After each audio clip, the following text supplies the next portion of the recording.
you have to think about compliance right from day one, right? Because you will run for a while and then something will trip you up.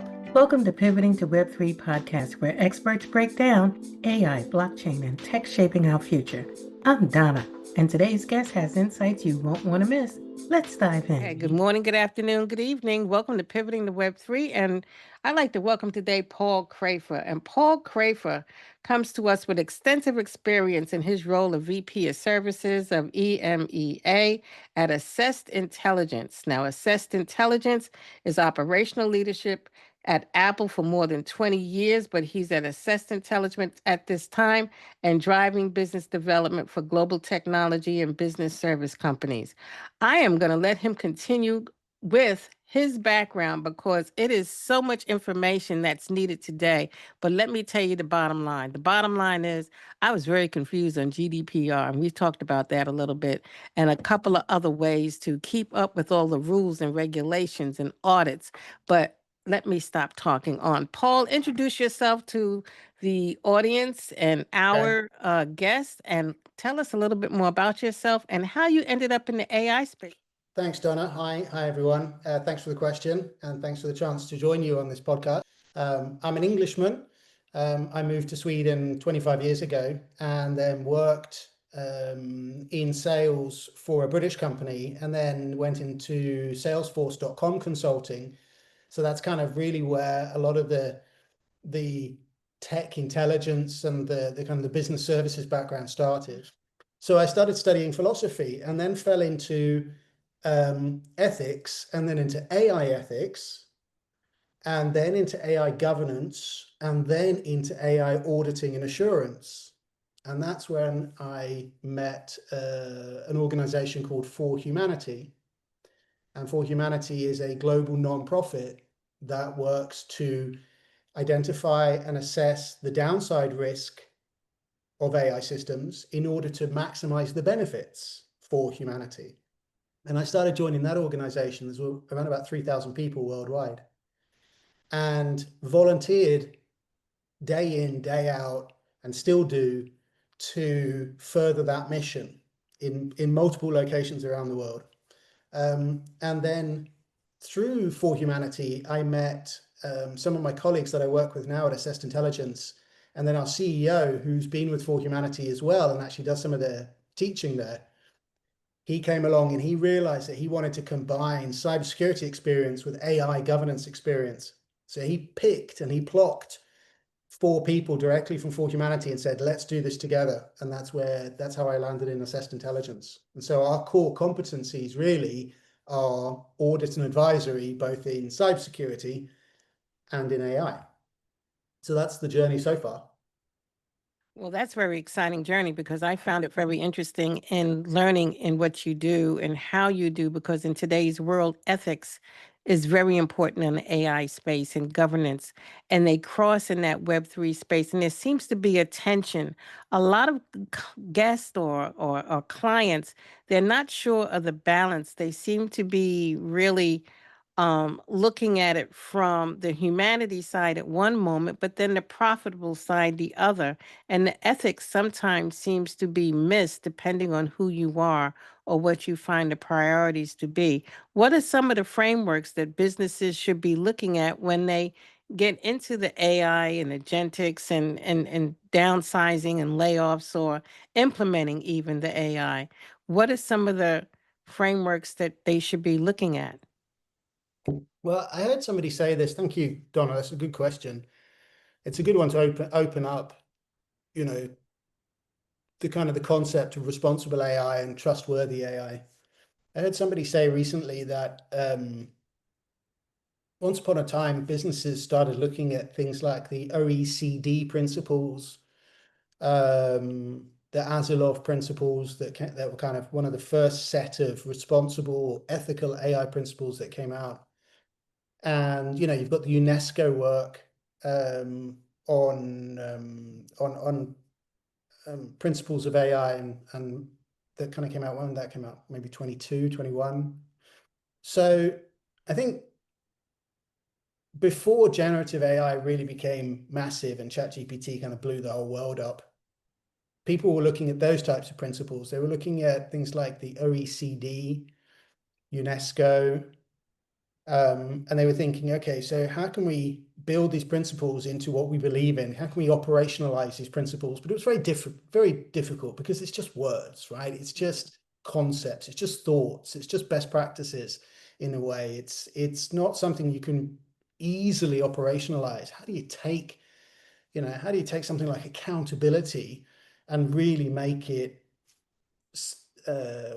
sit within your technical organization, into your operational controls, into your technical controls? And it was too early for people to kind of realize that. So as generative AI has kind of taken the world by storm, and as other frameworks have come out like NIST, the AI risk management framework, and then the second version of that, which was tailored to generative AI, 600-1 for generative AI risk management, those type of frameworks, I think, have started to become a lot more in focus. Okay, so can we map our business to the NIST AI risk management framework? Should we look at how we map, how we measure, how we manage, and how we govern our systems, or system? And if you go on LinkedIn and you look at some compliance and risk managers, in some of their job descriptions, they will talk about how they went through the process of mapping to NIST AI RMF, in some cases to NIST cybersecurity as well. But I think today, as ISO starts to get a lot more into the AI space, that's where I think people's heads are starting to turn towards ISO, and they're thinking, okay, so will these standards take me over the line? A lot of people have done ISO 27001, which is for information management and security. Some people have done ISO 27701 for privacy controls of information. And some people are now looking at ISO 42001 and saying, that's an AI management system. Does that get me over the line if I'm in the EU for compliance with the EU AI Act? What else do I need to do? So I think there's very few organizations in the world that really have nailed exactly what framework is going to work for them. It's okay, how do I take the principles that are central to my business? How do I operationalize those? Which frameworks or which pieces of the frameworks should I be working with? Some organizations will go with NIST to start with, and then they'll layer on top ISO, perhaps, not by doing the audit, but by doing a kind of an implementation or controls project. And then other organizations, and not enough, and I wish it was more, are starting to look at the For Humanity certification schemes, because those are super robust. And those are the ones that will get you over the line to EU AI Act compliance. So I think those are the kind of upcoming standards, and those are the upcoming frameworks that people are looking at. Did that answer your question? It really answers my question. So now I'm thinking about some of my audience and my listeners. So they're Sure. business owners, a lot of C-suite, some solopreneurs and brands and nonprofits. How do they know what they need? What type of person do they need in the boardroom? Who do they need on their team? For those that are listening that have no idea what we're talking about, I only know because I've been in this space learning, growing, and talking to clients and guests.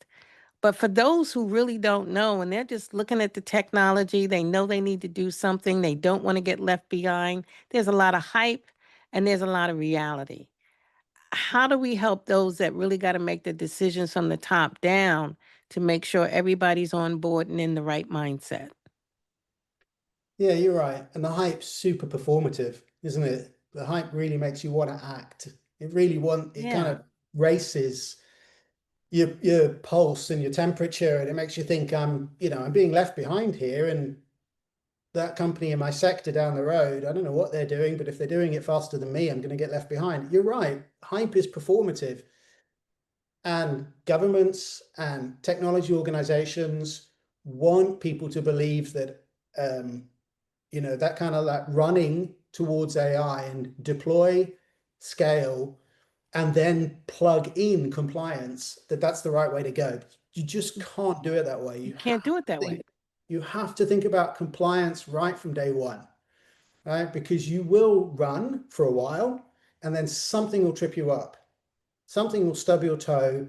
It'll be a part of the EU AI Act because, European citizens are accessing your system. It'll be a downstream deployer of something you've provided in one of your products or services, right? You have obligations along the value chain. So you've got to plug in AI compliance and governance right from the start. The thing is, one thing we do know is that there is not enough AI experts out there. I mean, you go on LinkedIn, every man and his dog is an AI expert of some ilk, right? But there aren't really enough true AI experts out there. So what that means is that I think people in your audience, they're going to need temporary or fractional or long-term support, depending on what kind of system, what kind of purpose what kind of use case they want to do with it. And until companies have got to the point where they're as strong in their controls around AI as they are nowadays around finance controls, until companies get to that point where they have that level of knowledge, then they're gonna need constant support, and they're gonna need help from organizations like ours. Because one, if you try and hire somebody who's top of their game on AI governance, it's going to cost you a lot of money. And B, not entirely sure where you're going to get them from, right? Do you choose a PhD in artificial intelligence, or do you choose someone who's come from the GRC community, the governance, risk, and compliance community? Because the GRC community is now looking at things and scratching their head and saying, well, hold on, GRC used to be static. We used to be able to sign off on a piece of software, know that it was covered, and then we didn't really have to worry about it until maybe a year later when somebody updated it. Now you've got new models and new risks and new features and new capabilities coming all the time. So GRC is not static anymore. So people in those roles are constantly struggling to try and, like whack-a-mole. Okay, there's a hole in data privacy. There's a hole in risk management. There's a hole in quality management. There's a hole in human oversight. There's a hole in transparency. I should be producing documentation, really? There's all of this kind of going on. And I think business leaders need to kind of just take a deep breath, and they need to say to themselves, okay, who can we get in that kind of understands a lot of this? And I'm not just saying it's assessed intelligence. You can go down the road of a GRC platform like Vanta or Credo, very well developed platforms. They'll get you 70 or 80% towards compliance on some of the toughest laws, but they will get you quite far. And then you can use a consultant or some advisory company to get you the rest of the way. Mind you pay quite a lot for those platforms, but I mean, they are, they've put a lot of money into them. So I'm not surprised they charge a lot of money. Or you can do maybe a virtual chief AI officer, or a virtual, kind of a fractional CISO, someone that comes in and kind of guide and advise over a kind of a period of time, or you put them on retainer and you tap into their knowledge as and when you need them. So I think those are some options.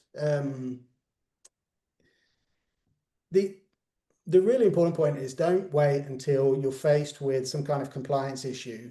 Get ahead of it, get ahead of the law. Think about, what do I want to do with AI? What are my use cases that I want to apply it to? Will that then make me a little bit more obligated or legally exposed than other use cases? If you just want to build a chatbot to talk to people nicely in sales, then you're going to be okay in the short term or the midterm. You're probably not going to get too much trouble as long as you've got guardrails. If you want to build or deploy an AI system or an automated decision-making system that's going to take decisions that are going to affect people's lives, it's either going to give them a rental agreement, or it's going to give them it's going to check their credit, or it's going to give them a job, or it's going to evaluate their CV, or it's going to teach them something, or it's going to make a decision as to whether they get a promotion or not, then you're affecting people's lives. Then you need to really think about, okay, what is it that I want to get out of this use case, and who's going to help me make sure that I cover my bases. So what's considered a guardrail? You mentioned guardrails. Give us a couple examples of what guardrails are, so people have an idea what's a guardrail, because they may not know it's a guardrail if it's a guardrail in an AI world, because they don't know what's real in the real world. Don't let me get started. Okay. You'll have to forgive me because in Sweden we never stop drinking coffee. From That's morning okay, to man. Make yourself at home. coffee's like data to Swedes, right? Coffee to Swedes is like data to AI. I'll keep you company. I'll have a little water while I'm at it. Most people I know say I can't drink coffee past 6 p.m. I'm kind of like, okay. So I'm going to channel. For a minute, I'm going to step out of my own body and I'm going to channel the executive director of For Humanity. His name's Ryan Carrier, and he is, if you don't follow him on LinkedIn already, or if you're not part of the community, then check it out because he's very inspiring and motivating. Ryan talks about guardrails in the way that if an auditor turns up at your business to check you on day one and you've deployed or you're designing this AI system, your AI system at some point is going to move left and right. It's going to do this, and it's going to bump these guardrails. And these guardrails are when the model changes, because it starts to adapt or starts to learn outside of its parameters, or when the data it's working off starts to change, right? The data it was trained on is then very different. Or the data that's coming into the model is very different to the data it was trained on. Or you get concept drift, right? Where the correlation between causality and what it's outputting is not correct. Those are kind of brief explanations. So an auditor says to a business owner who's deployed or who wants to deploy an AI system, what are your metrics for measuring how far this can go? How far can it wiggle, right? If it's going to start making decisions, if it's meant to be making decisions on young people getting an account, and yet suddenly you're going to have a lot of older people applying, is the model going to be able to adapt? Is it going to know that, okay, these are a lot of older people, and when a young person comes along, is it going to be able to, understand that its training data has been very different, is very different to its pipeline data? So, okay, so if it's doing this and the guardrails are down the side here, then you're okay. If your AI system starts to go all over the place, right? And it's not staying true to purpose. It's not fit for purpose. It's not doing what you designed it to do. It's not doing what you've told your AI subjects it's going to do. Then you've got a problem. Then you're not meeting your guardrails. At that point, you have to take a decision. Do you stop? Do you remove it from service? Do you adjust it? Do you retrain it? What do you do, right? So your guardrails are, what did I train it to do? What did I design it to do? And is it still doing that? That's guardrails number one. Guardrails number two can be things like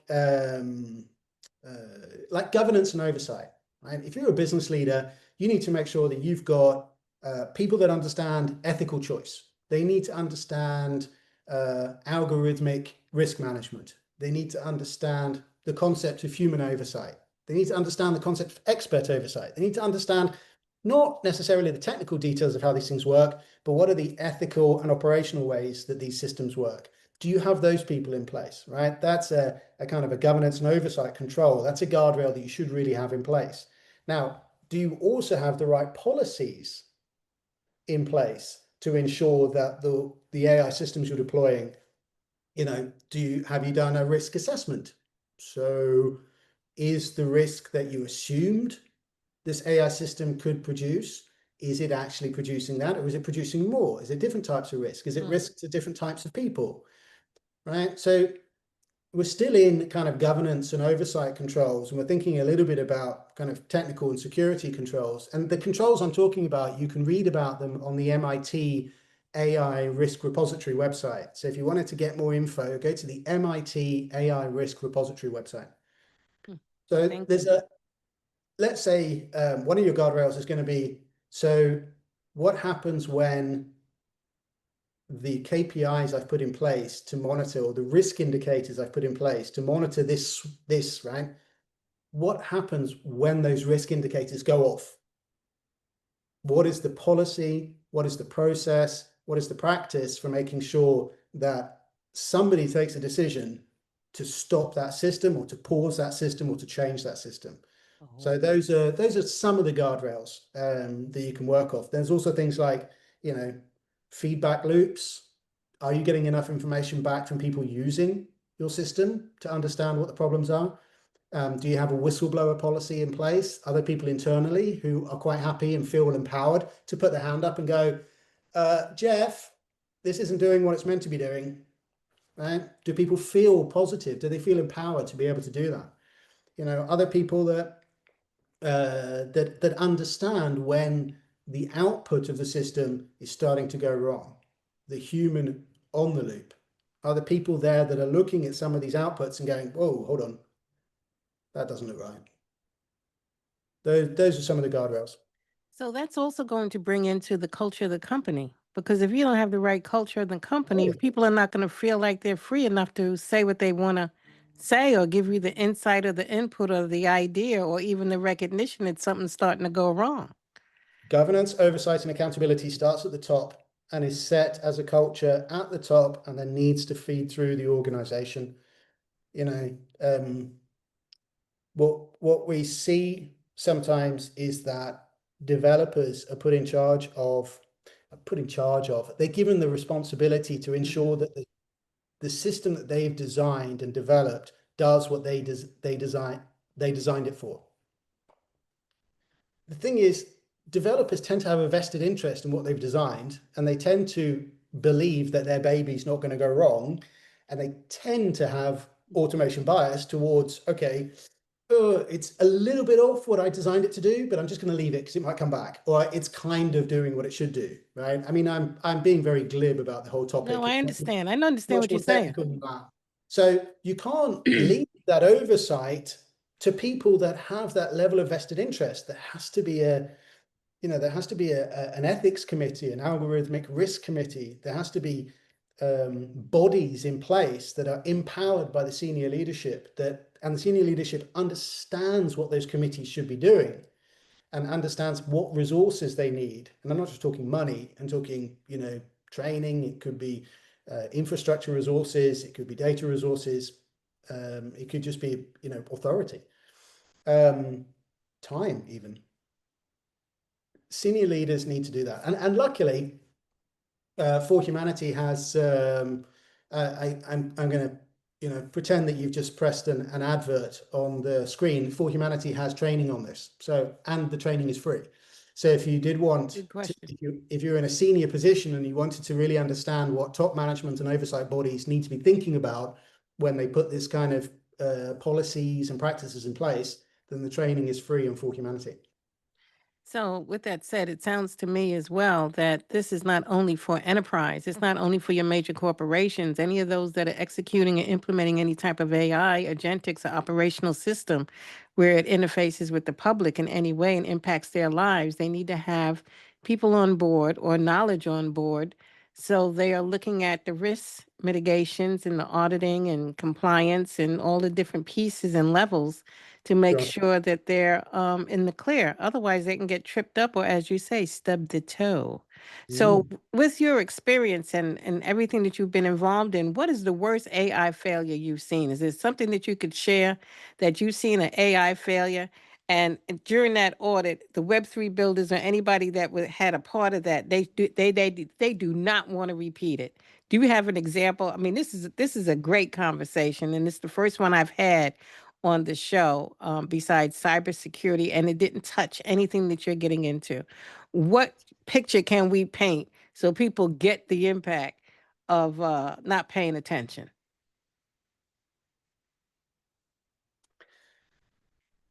Okay, so there's the horror stories, not that haven't happened to me directly, but there's the horror stories, and I'll just touch on those briefly. You've got AI companion chatbots, which are encouraging people to take their own lives.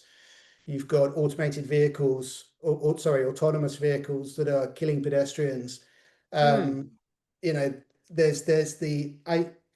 I'm doing a lot of partnership work with organizations in Africa, and there is a way too much exposure to exploitation and sexploitation from AI deepfakes. We're Assessed Intelligence is part of a United Nations Development Program and we're focusing on financial inclusion. But one of the partners in the program is focusing on the use of deepfakes to exploit vulnerable young people by doing deepfake videos of them, you know, in intimate situations, and then forcing them to pay money. And I think that's, when I hear that, it makes my heart bleed, right? It's terrible. And then you get situations where, and I know this has happened, because a company might take on Copilot, right? And as a default might give Copilot kind of this broad level of access that people that are in the company have. Their access management then kind of gets like extended by Copilot. It's a little bit more complicated than that, but let's just put it that way.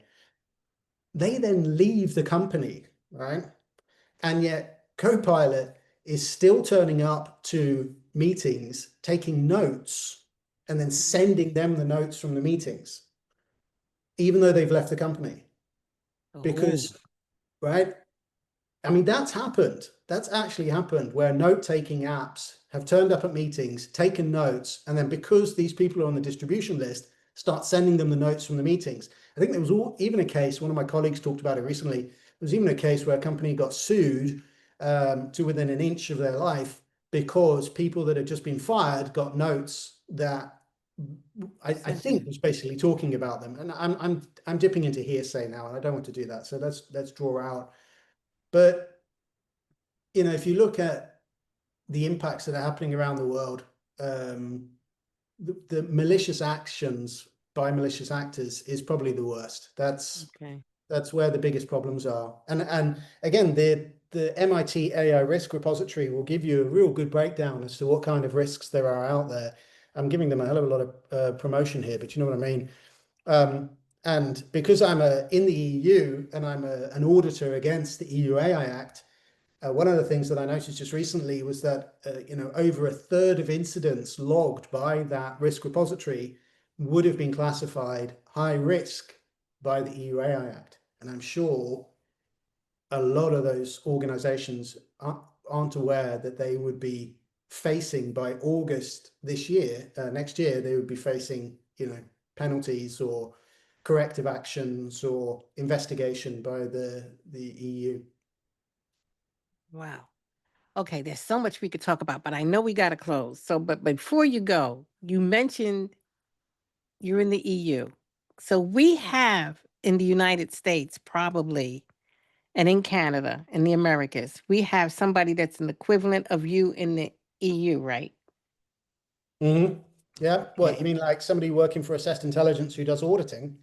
Yes, there's somebody that's in charge of all the laws in the United States, Oh, I see what you mean. Okay. Canada, like you're doing in the EU, and do the auditing and everything else, right? This is something that's really global at this point in all the countries for governance and compliance, or is it just some of the Well, main leaders in like the EU, US, Canada, Australia?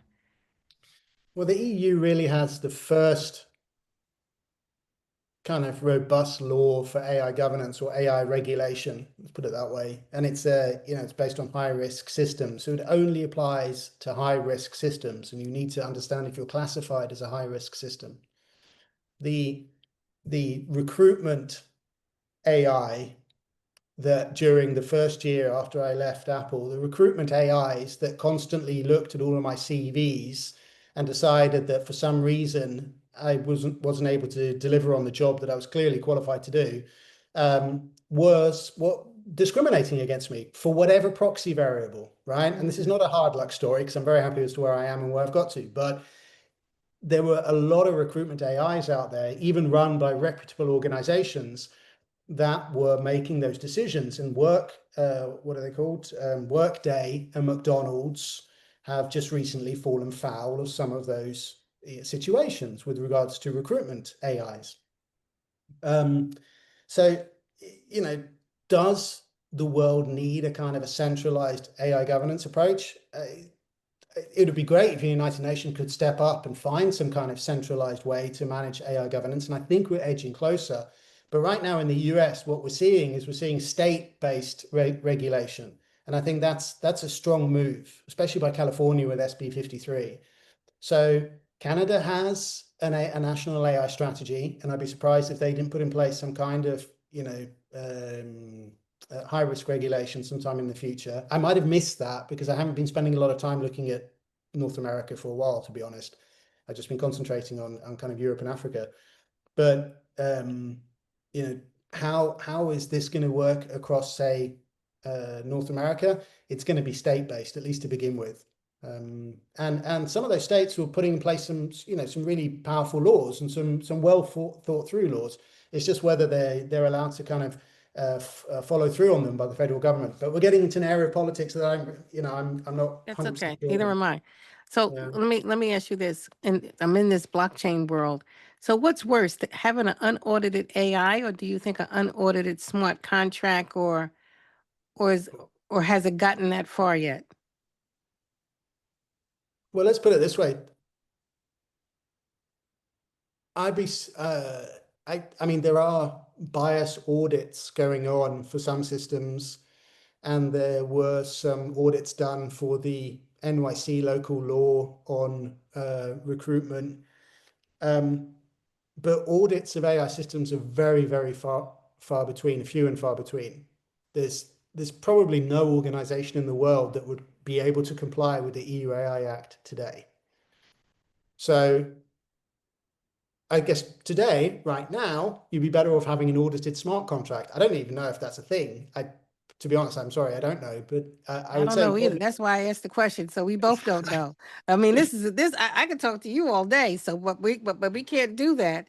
And at the end of the day, so for those that are listening that are in the Web3 decentralized space, yeah. The risk and the auditing should be taking place in decentralization, right?